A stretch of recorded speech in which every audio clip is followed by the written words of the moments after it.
Book 81 of 2019 was The Tattoo of Auschwitz by Heather Morris. I actually really enjoyed reading this book. I thought that it was absolutely horrific. The descriptions of things that happened in the concentration camps just makes you really kind of question, how people could possibly treat other people like that. The absolute atrocities that happened, things like torturing people and shooting people, just for the entertainment of the SS officers. Things like getting them to move stones from one side of the road to another, and the person who couldn't do it, like who was the slowest, got shot basically. And seeing other people kind of being killed in front of you, and there was a description that horrified me the most, which was where Lil observed like a bus being used to gas people. I was actually to talk, because this was part of like a bonus book club, and people were talking about it, and this book got slated in our book club because apparently there's a lot of things in here which aren't true, which aren't factually accurate, and that Heather Morris has actually kind of either made them up, or Lael, when he's been recounting them, has made them up. I don't know which, but apparently a lot of things in here aren't actually accurate. So for example, the bus thing, apparently there weren't buses like that in Auschwitz, but I've not kind of properly fact checked that, so I'm not quite sure, but there was a lot of kind of criticism of the accuracy of this book, so I'd kind of bear that in mind. I mean, personally, I liked it because I enjoyed reading about Lael.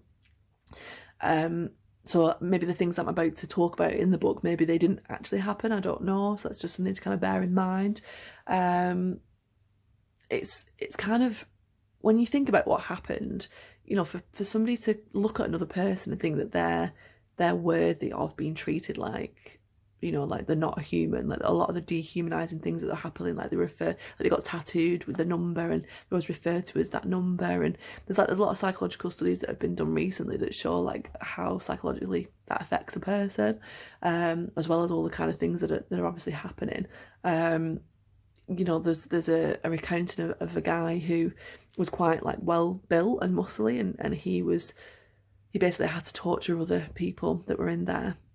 And other prisoners had to move the dead bodies of other people that had died, and it's just horrific just to think about what those people went through, and how people didn't have enough food to eat. And Lil is kind of this like opportunist, and he's just he just talks to people and tries to present himself as useful. He kind of shows that even in horrific circumstances you can think your way out of it, and you can think about how you could be of some use to somebody else. And kind of, I was wondering actually about whether or not his retelling was quite selective, and because there must have been times in there where he's had to do terrible things to survive, so where he's had to kind of put himself first, and I don't feel like he came across like that. He came across as like this very kind of nice person who was always thinking of other people and trying to help other people, and I wonder if that was always the case. It's kind of presented where community is really important, where you help other people out because you never know how in the future they could perhaps help you out. So it kind of just made it kind of really hit home for me of the importance of being nice to other people, because you never, not in a kind of like wanting to get it back from other people, but that if you're nice to other people around you and they're nice to the people that are around them, it will kind of come back to you as a kind of karma thing, and then everyone looks after each other, and then it's kind of nice then. I kind of got through the whole book, and when I don't want to spoil it, but basically I suppose you can kind of find out on the back kind of what happens, but Lael and Geeta get kind of reunited, and I almost cried, but I manage to contain myself.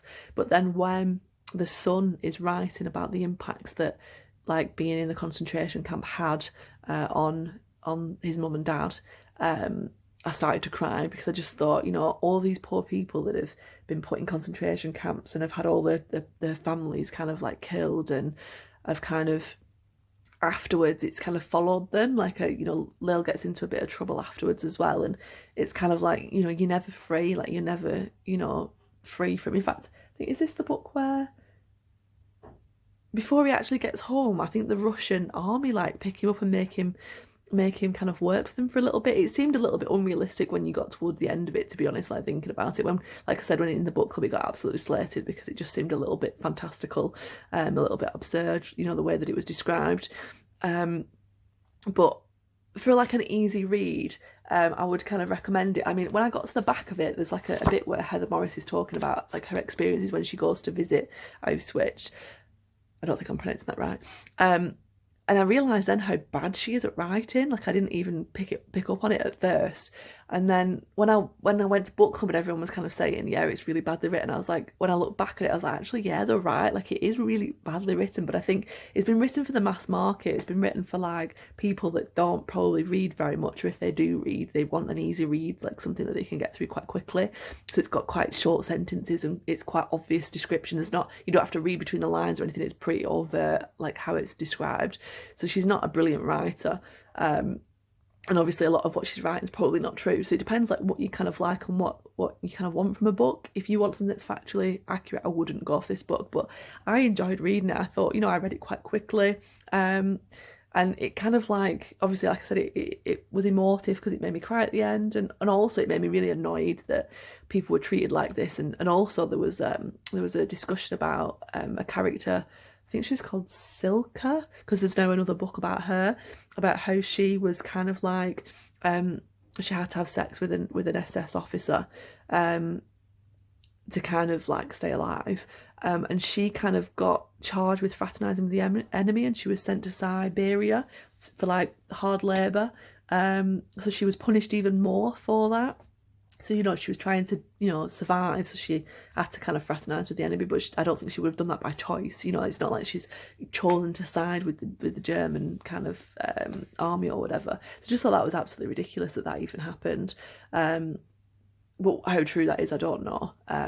So yeah, it was okay. It was an easy read. It kind of gives you an idea of what happened in Auschwitz, but whether it's factually accurate or not is questionable. So I'd probably, you know, read around it. If you are going to read it, I probably wouldn't take it as a given. And if you know nothing about it, I probably wouldn't base my opinions of it on this. So yeah.